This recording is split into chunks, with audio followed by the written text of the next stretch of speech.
ಕಾಂಗ್ರೆಸ್ ಸರ್ಕಾರ ಬಂದಾಗಲಿಂದ ಕಾನೂನು ಸುವ್ಯವಸ್ಥೆ ಸಂಪೂರ್ಣ ಹಾಳಾಗಿದೆ ಅನ್ನೋದಕ್ಕೆ ಇದು ಮತ್ತೊಂದು ಸಾಕ್ಷಿ. ಏನಾಗಬಾರ್ದೆಲ್ಲ ಆಗ್ತಾ ಇದೆ.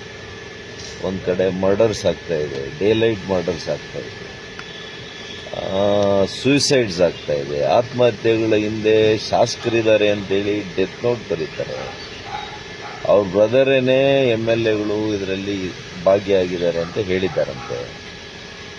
ಇಷ್ಟೆಲ್ಲ ಕೂಡ ಆಗ್ತಾ ಇದ್ರೂ ಕೂಡ ಸರ್ಕಾರ ಇದನ್ನು ಗಂಭೀರವಾಗಿ ತೆಗೆದುಕೊಳ್ಳದೆ ಏನು ಕಾನೂನು ರೀತಿಯಲ್ಲಿ ಯಾರ ಮೇಲೆ ಮೊಕದ್ದಮೆಯನ್ನು ದಾಖಲು ಮಾಡಬೇಕು ಏನು ಕೂಡ ಮಾಡ್ತಾ ಇಲ್ಲ.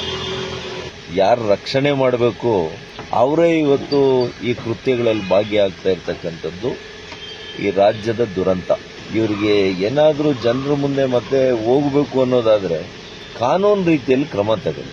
ಇವತ್ತು ಡೆತ್ ನೋಟಲ್ಲಿ ಅದು ತನಿಖೆ ಆದಮೇಲೆ ಅವರು ಅದರಲ್ಲಿ ಭಾಗಿಯಾಗಿದ್ದಾರಾ ಇಲ್ವಾ ಅಂತ ಬರಲಿ.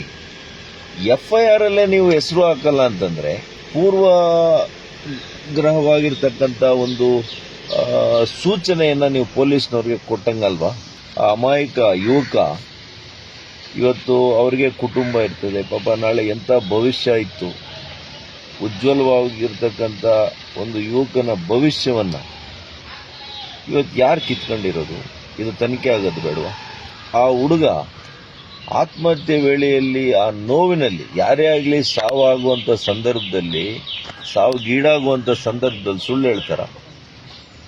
ಡೆತ್ ನೋಟಲ್ಲಿ ಬರೆದಿದ್ದಾರೆ ಅಂದರೆ ಏನೋ ಬಲವಾದಂಥ ಕಾರಣ ಇಲ್ವಾ? ಅದನ್ನು ಆ ಒಂದು ಮೂಲದಿಂದ ನಾವು ತನಿಖೆ ಮಾಡುವಂಥ ಅವಶ್ಯಕತೆ ಇದೆಯಾ ಇಲ್ವಾ?